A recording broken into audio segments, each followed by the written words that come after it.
Porque eu estava sempre sendo servido por empregados nos clubes. E eu questionava por que essas pessoas são empregadas. Por que tem tanto empregado? Por que tem essa pobreza? Mas isso era uma questão incômoda para a minha classe. Então, eu ficava calado e achava que eu tinha alguma coisa errada, porque ninguém questionava. Mas eu fui crescendo.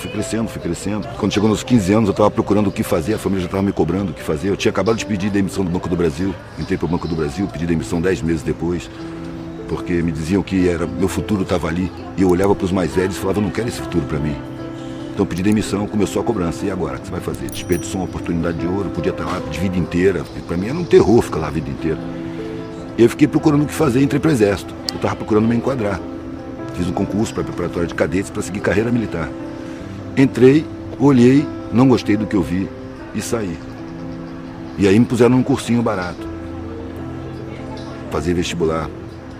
Aí que eu comecei a ver o pessoal que tinha saído do ensino, tinha vindo do ensino público, e eu comecei a perceber que eles eram sacaneados, eles não sabiam nada. Nada. Eu estudei em escolas que estudavam com profundidade. E acabei entrando na faculdade, inclusive por conta da família, porque eu não via nenhum curso para fazer. Eu fui por eliminação. Peguei todos os currículos e fui eliminando. Não quero mais ver física, não quero mais ver biologia, não quero mais ver química, não quero mais ver matemática. E aí sobrou 2 cursos, arte e direito. A arte para minha família era um terror, não era sério. Aí eu entrei para direito. Na verdade eu entrei no meio acadêmico, eu não queria ser advogado. No meio acadêmico eu via as discussões sobre a sociedade e tal. Com 3 meses eu percebi que era tudo teoria, que daqui a pouco aqueles caras iam ser os doutores e iam estar enquadrados. E ali eu já estava com a intuição forte de que aquela vida não tinha sentido para mim. Só que eu não queria maltratar a família de novo. E quando eu saí do Exército foi uma comoção danada. Depois de um sonho onde eu ia morrer, e acordei decepcionado por não ter morrido, que pelo menos ia ter alguma coisa nova. E aí, depois disso, eu percebi que eu estava preferindo morrer do que ter aquela vida, que não me parecia fazer nenhum sentido. Enquanto os mais velhos diziam que sim, tinha sentido, é porque eu era novo, que eu não fosse impulsivo, que eu continuasse, terminasse, seguisse. E eu olhava para aquilo e sentia que não era. Mas os mais velhos que eu amava estavam dizendo que sim, que era por ali, que eu era inexperiente, que eu não sabia. Aí eu encontrei um velhinho no saguão, eu conto sempre essa história. Encontrei um velhinho no saguão do meu prédio, que era milionário, morava na mansão. Ele vinha para o saguão do meu prédio com enfermeira, porque ele era viúvo, solitário, morava sozinho naquela mansão enorme. Vinha para o saguão do meu prédio, porque ali ele via gente, conversava, as pessoas conheciam ele, que ele era conhecido, saiu no jornal e tudo mais, como milionário, um empresário bem sucedido de importação e exportação lá no Espírito Santo. E ele me falou que, sem eu pedir nem nada, rapaz, no dia que eu passei ali saindo e ele estava sozinho, ele falou, menino, senta aqui. E começou a falar o que eu precisava ouvir. Eu fiz tudo o que disseram para eu fazer. E eu estava ouvindo o que eu devia fazer. E a sensação que eu tenho é que mentiram para mim lá no começo da minha vida. E eu corri atrás dessa mentira a vida inteira. Ele estava relatando, com a vivência dele, o que eu estava intuindo. As pessoas me veem como um milionário, bem-sucedido, um empresário de sucesso, vitorioso, e eu por dentro me sinto um fracassado. Passei a vida inteira sem pensar na morte, mas eu envelheci, estou com quase 90 anos, estou tomando um monte de remédio, só posso sair de casa com a enfermeira. Então eu estou sentindo que a porta da morte está aqui na minha frente. Quando eu senti, claro, que a minha vida está acabando, eu olhei para a minha vida, ela tinha perdido completamente o sentido.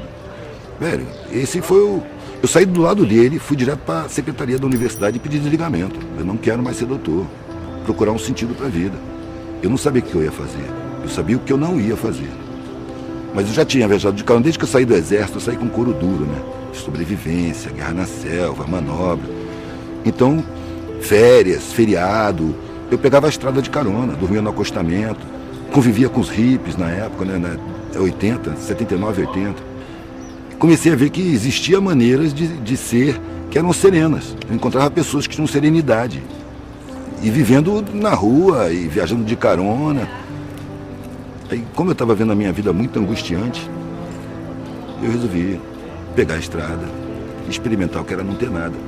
E também eu tinha vários outros parâmetros. Por exemplo, a minha classe, todo mundo tinha uma preocupação enorme em manter o padrão ou subir de padrão. E tinha um pavor de descer de padrão. Só que nas minhas viagens eu convivia com as pessoas mais pobres, eles não tinham nada e estavam felizes, eram pessoas mais espontâneas, mais solidárias, era uma relação melhor. Eu via que tinha ignorância, mas eu sentia alguma coisa no ar que eu não sabia o que era. Eu falei, quero ser igual. Eu quero não ter nada. Quero saber como é que a gente se sente não tendo nada. Quando eu falei isso com a família não admitiu. Isso é uma vergonha, uma degeneração. Me acusaram de um monte de coisa. Eu só queria fazer a experiência de não ter nada. Só que meu pai e minha mãe, eu nunca vi eles discutirem. Meu pai e minha mãe, eu sempre tratei eles de eles. Não tinha diferença. Eles estavam sempre de acordo. Sempre. Nunca vi nem discordar, quanto mais discutir. Então eles colocaram para mim, você não pode fazer isso. E eu disse, eu não estou pedindo. Eu estou avisando. Se você fizer isso, você não é mais da família. Eu tomei um baque, né? Porque essa frase não veio sozinha. Se você adoecer, vai para a saúde pública. Se você for preso, não me procure para nada. Não tem mais nada aqui para você. Se você pegar a sua mochila e sair dessa porta, você esquece que teve família. E veio bem claro na minha cabeça. Eu demorei um tempão para tomar essa decisão. Agora eu tenho a obrigação moral de assumir as consequências. E foi isso que eu falei com meu pai. Eu não esperava ter essa consequência, um rompimento tão completo. Mas se isso acontecer, eu tenho que assumir. Eu acho que ele contava com a minha covardia. Mas eu estava apavorado com a vida sem sentido. O nego falava, você foi muito corajoso. Não, eu estava com medo. Medo de chegar na idade daquele coroa daquele jeito ali. Inclusive foi isso que eu pensei na hora. Antes, não falei para ele. Mas eu pensei comigo, isso não vai acontecer comigo. Eu morro antes, mas não chego na idade desse cara dessa maneira. Vou procurar um sentido para a vida. Ou eu vou achar um sentido, ou eu vou morrer procurando. A gente tem graus de liberdade.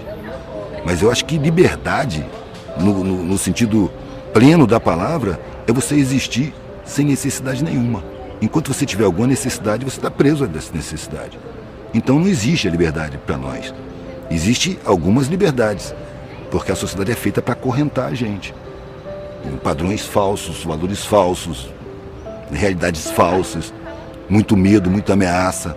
Eu fui movido pelo medo. Medo de chegar no fim da vida, olhar para trás e ver uma vida sem sentido. Eu, como sou artista plástico, eu comparo a vida com um quadro. Desde que você nasce, você pincela o quadro. E vai pincelando enquanto você está vivo. Você só assina o quadro na hora que você morre.